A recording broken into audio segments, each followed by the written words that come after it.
Au crépuscule du XIXe siècle, la carte du monde ressemblait à une tapisserie rose. Cette teinte représentait l'Empire britannique, le plus vaste dominion de l'histoire humaine, une entité si immense que l'on disait que le soleil ne s'y couchait jamais. Des quais animés de Hong Kong aux mines de diamants d'Afrique du Sud, des étendues glacées du Grand Nord canadien aux élevages de moutons d'Australie, la reine Victoria régnait en souveraine absolue. Sa marine, la Royal Navy, assurait une domination mondiale, quasi-océanique, incontestée depuis l'ère napoléonienne. Londres n'était pas seulement une capitale, elle était le cœur battant de la finance mondiale, la chambre d'échange du commerce international et l'arbitre du droit international. Pour l'aristocratie victorienne, qui dirigeait cette entreprise colossale depuis les fauteuils en cuir de ses clubs de Pall Mall, le monde était ordonné, hiérarchisé et britannique. De l'autre côté de l'Atlantique, cependant, une autre forme de puissance se profilait. Les États-Unis d'Amérique étaient vus par les puissances européennes avec un mélange de condescendance et d'inquiétude. Pendant la majeure partie du siècle, les Américains avaient été perçus comme des cousins lointains, bruyants, rustiques et obsédés par leur expansion intérieure. Ils avaient passé des décennies à s'entretuer lors d'une guerre civile, puis à massacrer les tribus autochtones pour s'assurer le contrôle de leur continent. Mais en 1895, la frontière était close, le projet de conquête intérieure américain achevé, et l'énergie des pionniers se tournait désormais vers l'extérieur. Les États-Unis avaient discrètement changé de nature. Tandis que la Grande-Bretagne maintenait l'ordre dans ses lointaines colonies, l'Amérique bâtissait des usines. Sa production d'acier dépassait celle de la Grande-Bretagne. Son réseau ferroviaire surpassait celui du reste du monde. Sa population explosait, alimentée par des vagues d'immigrants en quête de travail. C'était un géant endormi, un potentiel industriel latent et inexploité. L'économie américaine alternait entre croissance fulgurante et récession brutale, et la Grande Dépression de 1893 avait plongé le pays dans la colère et l'agitation. Un nationalisme exacerbé gagnait du terrain, l'impression que l'Amérique avait atteint sa maturité et méritait sa place parmi les grandes puissances. Ces deux forces, le déclin d'un empire britannique démesuré et l'ascension d'une république américaine dynamique, étaient destinées à se heurter. Et le point de friction ne serait pas un nœud stratégique comme le canal de Suez ou le détroit de Gibraltar, mais une jungle étouffante et infestée de moustiques, à l'extrémité sud de l'Amérique du Sud, figurant sur la plupart des cartes comme une zone blanche. Le différend entre le Venezuela et la Grande-Bretagne était l'un de ces casse-têtes coloniaux interminables, dont l'origine avait été oubliée par la plupart des diplomates. Il remontait aux guerres napoléoniennes, lorsque la Grande-Bretagne avait acquis la Guyane britannique auprès des Pays-Bas. Les Néerlandais n'avaient jamais vraiment défini la frontière occidentale, car personne ne s'intéressait aux forêts tropicales impénétrables de l'Orénoque. C'était un enfer vert de marécages et de jaguars, impénétrable et économiquement inutile. Mais les empires détestent le vide. En 1841, le gouvernement britannique envoya un naturaliste et géomètre allemand, Robert Schomburg, pour cartographier la colonie. Schomburg traça une ligne sur une carte qui allait devenir tristement célèbre. La ligne Schomburg repoussait la frontière britannique à l'ouest, revendiquant l'embouchure de l'Orénoque, artère commerciale vénézuélienne. Les Vénézuéliens protestèrent, montrant d'anciennes cartes espagnoles indiquant que leur territoire s'étendait jusqu'au fleuve Essequibo. La Grande-Bretagne les ignora. Le Venezuela était une république faible, instable, déchirée par des guerres civiles. La Grande-Bretagne dominait le monde. Le différend couva pendant 50 ans, simple friction diplomatique. Puis vint l'or. À la fin du VIe siècle, de vastes gisements d'or alluvionnaire furent découverts dans le fleuve Uruguari, au cœur du territoire contesté. La jungle, jusque-là ingrate, devint une mine d'or. La plus grosse pépite jamais extraite, pesant plus de 500 onces, sortit de cette boue. Une ruée vers l'or s'ensuivit, et mineurs ainsi que colons britanniques affluèrent. Le gouvernement britannique, flairant le potentiel financier et stratégique, officialisa la ligne Schomburg, puis revendiqua 33 000 miles carrés supplémentaires. Pour le Venezuela, c'était une menace existentielle. Les Britanniques ne s'emparaient pas seulement de la jungle, mais menaçaient le delta de l'Orénoque, capable d'asphyxier l'économie vénézuélienne. Le gouvernement vénézuélien rompit ses relations diplomatiques avec la Grande-Bretagne en 1887. Il fit appel aux puissances européennes, mais personne ne voulait froisser Londres. Restait une seule carte, impliquer les États-Unis. Le Venezuela engagea William Scruggs, ancien ambassadeur américain, comme nobliste. Maître de la propagande, Scruggs rédigea « Agression britannique au Venezuela ou la doctrine Monroe à l'épreuve » et la distribua à tous les membres du Congrès, sénateurs et rédacteurs en chef de journaux à Washington. Son argument était simple et incendiaire, la Grande-Bretagne violait la doctrine Monroe. Proclamée en 1823, cette doctrine interdisait toute colonisation européenne dans l'hémisphère occidental et avertissait que toute expansion serait perçue comme menace pour les États-Unis. Pendant 70 ans, elle était restée largement théorique. La marine américaine était trop faible pour l'appliquer face à la Royal Navy, mais la brochure arriva au moment où les États-Unis cherchaient un conflit. Le président Grover Cleveland, démocrate conservateur, réputé pour son intégrité mais politiquement assiégé, avait besoin d'une victoire pour défendre ses intérêts. Son secrétaire d'État, Richard Olney, avocat d'affaires de Boston, homme au tempérament de feu, voyait la carte sud-américaine comme une épreuve. Si la Grande-Bretagne redessinait la frontière à chaque découverte d'or, la doctrine Monroe serait caduque. Les États-Unis perdraient leur domination régionale. Durant l'été 1895, Olney rédigea une note diplomatique au gouvernement britannique. Ce document, l'un des plus célèbres et agressifs de l'histoire diplomatique américaine, plaidait en faveur de l'hégémonie américaine.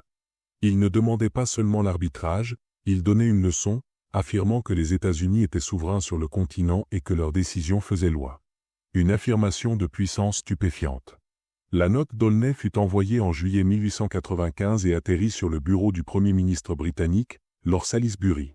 Salisbury, vestige d'une autre époque, géant aristocratique barbu, menait une diplomatie empreinte de cynisme désabusé. Il considérait les États-Unis comme arrogants et culturellement inférieurs. Il lut la note avec amusement et irritation. Il rejeta ses arguments comme absurdes.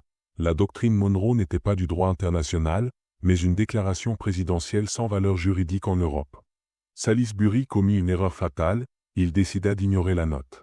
Il la laissa sur son bureau et partit en vacances, s'occupant d'autres affaires en Afrique et au Proche-Orient. Il supposa que les Américains cherchaient simplement à se défouler pour des raisons de politique intérieure. À Washington, le temps pressait. 4 mois s'écoulèrent, et le silence de Londres résonnait comme un affront. Pour Cleveland et Olney, ce retard était une insulte délibérée. L'aristocratie britannique méprisait la République américaine. Enfin, fin novembre, la réponse arriva. Il s'agissait de 2 notes distinctes. Salisbury démontait méticuleusement les arguments d'Olney, donnant une leçon d'histoire et de droit.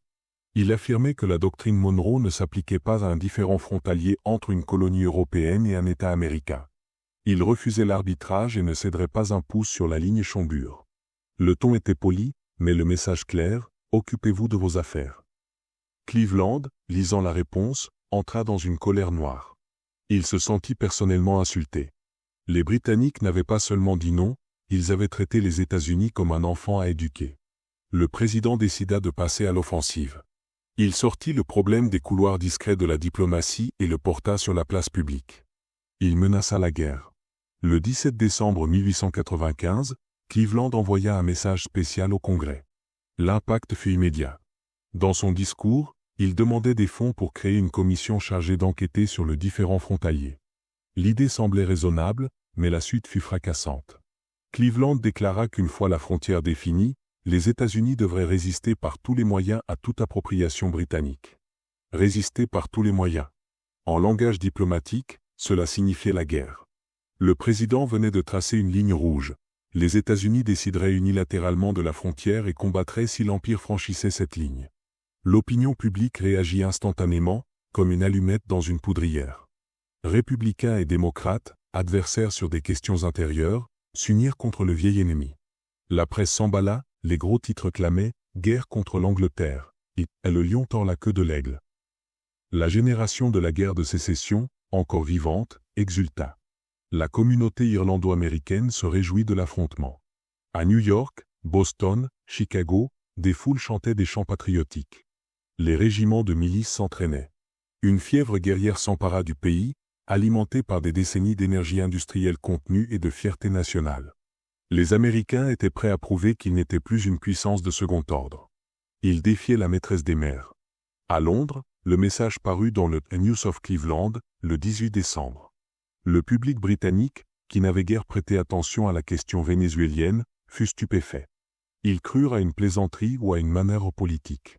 Mais les rapports de l'ambassadeur britannique à Washington dissipèrent tout doute. Les Américains étaient sérieux. Lord Salisbury réunit son cabinet. L'atmosphère était lourde. Ils comprirent qu'ils avaient sous-estimé leur adversaire. La puissance navale britannique était écrasante, mais ses forces étaient dispersées autour du monde, protégeant les routes commerciales de Suez à Singapour. Pour affronter les États-Unis, il faudrait concentrer la flotte dans l'Atlantique. L'Empire britannique se retrouverait ainsi vulnérable en Asie et en Méditerranée. Les Américains possédaient des avantages uniques. Leur territoire était imprenable et l'armée britannique minime face à la puissance potentielle des États-Unis. Le Canada, joyau de l'Empire en Amérique du Nord, était pratiquement un otage. Sa frontière de 1000 km était impossible à défendre.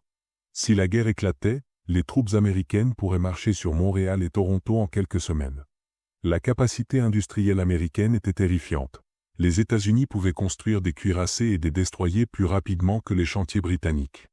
Une guerre contre l'Amérique ne serait pas une escarmouche coloniale, ce serait un conflit total contre une nation-continent aux ressources illimitées. Mais la menace la plus immédiate était financière. À Wall Street, la panique s'installa. Lors du Vendredi noir, la bourse s'effondra.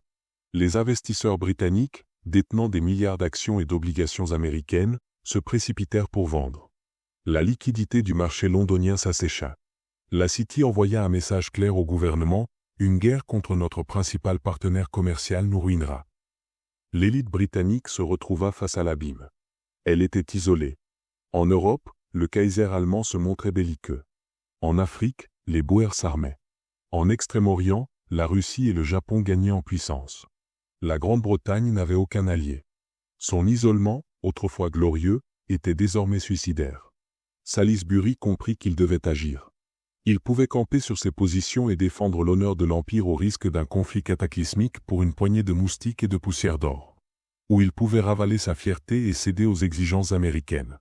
À l'approche de Noël 1895, le monde retenait son souffle. Les journaux ne parlaient que de cuirassés et de voies d'invasion. Les câbles télégraphiques entre Londres et Washington bourdonnaient de messages codés. Le lion britannique se tapissait. L'aigle américain rugissait. Et pour la première fois depuis un siècle, nul ne savait qui céderait le premier. Durant les premières semaines de 1896, le monde semblait au bord du précipice. Les États-Unis et la Grande-Bretagne étaient dans une impasse apparemment vouée à la guerre. L'opinion publique américaine, en proie à une frénésie nationaliste, réclamait vengeance et voyait l'Empire britannique comme un tyran. La Grande-Bretagne, dirigée par Salisbury, était acculée, partagée entre fierté impériale et peur d'une guerre totale contre un géant industriel à 5000 km. Mais l'histoire est souvent faite de coïncidences. Alors que les tensions au Venezuela atteignaient leur paroxysme, un événement sans lien direct, à l'autre bout du monde, détourna l'attention et sauva la paix. Le 2 janvier 1896, la nouvelle d'un désastre en Afrique du Sud parvint à Londres. Un administrateur colonial britannique, Lindestar Jamison, avait mené un raid raté contre la République bourg indépendante du Transvaal. L'échec fut humiliant, les Britanniques furent capturés et ridiculisés. Mais ce qui suivit changea instantanément la donne. L'empereur allemand Guillaume II envoya un télégramme au président bourg Paul Kruger, le félicitant d'avoir repoussé les envahisseurs britanniques sans aide extérieure. Ce message était une insulte directe à la Grande-Bretagne et laissait entendre qu'une intervention allemande était possible. L'opinion publique britannique, jusque-là focalisée sur la menace américaine, se détourna vers Berlin avec colère. Pour Salisbury, c'était une opportunité, la menace allemande était prioritaire. La menace américaine au Venezuela, en comparaison, était gérable. L'isolement britannique, autrefois glorieux, s'avérait désormais mortel. Salisbury saisit l'occasion pour désamorcer la crise avec les États-Unis. Il utilisa la menace allemande comme prétexte pour reculer sans paraître faible. Il fit savoir à Washington que la Grande-Bretagne était prête à dialoguer. Les négociations furent délicates, mais la position britannique était claire: capituler. En février 1896, le gouvernement britannique accepta enfin la principale exigence américaine: soumettre le différend frontalier vénézuélien à un tribunal d'arbitrage neutre. Ce fut le moment décisif. Après des mois de refus catégoriques, la Grande-Bretagne capitula. Elle accepta la commission américaine et reconnut le droit des États-Unis à intervenir. Pour sauver la face, les diplomates britanniques imposèrent quelques conditions techniques. Tout colon britannique installé depuis 50 ans pouvait rester sur le territoire contesté, quelle que soit la ligne de démarcation. Les Américains, désireux de crier victoire sans guerre, acceptèrent ces compromis. Le résultat était clair, la doctrine Monroe venait d'être imposée par la force. Le tribunal arbitral réuni à Paris en 1899 offrit un spectacle étrange. Il symbolisait l'apogée de la crise, mais le suspense était retombé. Composé de 2 juges britanniques, 2 juges américains représentant le Venezuela, les Britanniques refusant de siéger avec les Vénézuéliens et d'un diplomate russe neutre, il rendit sa décision. Près de 90% du territoire contesté revenait à la Grande-Bretagne. La ligne de Chonburi fut largement validée. Les mines d'or de l'Uruwari restèrent aux mains des Britanniques. La Grande-Bretagne conservait la terre, mais les États-Unis imposaient désormais leur autorité sur l'hémisphère occidental. L'importance stratégique n'était pas la frontière exacte, mais le précédent. La Grande-Bretagne reconnaissait qu'elle ne pouvait plus agir unilatéralement sur le continent américain. Washington était désormais la Cour suprême de l'hémisphère occidental. Ce fut le début du grand rapprochement. La classe dirigeante britannique, ébranlée par la crise, réévalua sa position mondiale. Elle constata la montée de l'Allemagne et de l'Europe, l'expansion de la Russie et de l'Asie, et l'essor industriel américain. L'ère victorienne de domination sans effort était révolue. Les États-Unis devenaient la puissance que la Grande-Bretagne ne pouvait vaincre et avec laquelle il fallait s'allier. Le raisonnement était froid et pragmatique. La puissance industrielle américaine était désormais le pivot de l'économie mondiale. S'assurer son amitié était la meilleure garantie de survie de l'Empire ailleurs. Une campagne d'apaisement systématique débuta. La Grande-Bretagne céda progressivement ses actifs stratégiques dans l'hémisphère occidental aux États-Unis, le canal de Panama en tête. Pendant 50 ans, Londres et Washington collaborèrent pour gérer cette voie stratégique. En 1901, les États-Unis exigèrent la construction et le contrôle exclusif du canal. La Grande-Bretagne céda sans demander de compensation ni de concession territoriale. C'était un geste de paix, mais aussi la reconnaissance que les Caraïbes étaient désormais un lac américain. Le retrait militaire britannique suivit.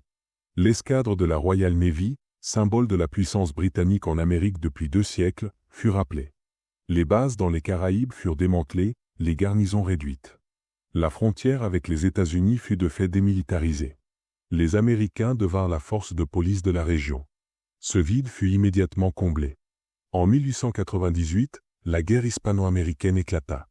Les États-Unis chassèrent l'Espagne de Cuba et s'emparèrent de Porto Rico. La Grande-Bretagne ne protesta pas. Au contraire, elle soutint l'action américaine, empêchant les autres puissances européennes d'intervenir. Un nouveau partenariat s'installa, fondé sur le respect du rôle américain dans l'Occident. En 1902, lors de la crise de la dette vénézuélienne, la doctrine Roosevelt confirma cette nouvelle réalité. Les États-Unis agirent comme gendarmes, forçant le retrait immédiat des flottes européennes et consolidant leur autorité dans l'hémisphère. La Grande-Bretagne s'adapta, elle s'effaçait tout en préservant sa survie. La crise de 1895 avait changé le monde. La Grande-Bretagne perdit le contrôle direct de l'hémisphère occidental, mais gagna un allié indispensable. Les États-Unis avaient appris qu'ils pouvaient imposer leur volonté, et le monde avait reconnu leur pouvoir. Le grand rapprochement marqua la fin de l'ère victorienne et l'émergence d'une nouvelle géopolitique, où la survie prime sur la gloire. Pour le Venezuela, le résultat fut mitigé. Protégé de l'expansion britannique, il tomba sous l'influence américaine. La doctrine Monroe assurait désormais que seul l'impérialisme américain serait toléré. La jungle frontalière entre le Guyana et le Venezuela reste aujourd'hui un lieu sauvage et magnifique, marqué par la ligne invisible où le XIXe siècle s'acheva et le XXe commença. La crise de 1895 est le prélude oublié du monde moderne, une guerre évitée, une victoire imposée par la diplomatie et la stratégie. La Grande-Bretagne perdit un continent sans tirer un coup de feu, mais en préservant sa survie. Dans le jeu impitoyable des empires, la survie reste la seule victoire qui compte. Bienvenue sur la chaîne Chroniques économiques. Abonnez-vous dès maintenant pour garder une longueur d'avance, car lorsque les livres d'histoire seront écrits, vous voudrez être parmi les rares à l'avoir vu venir.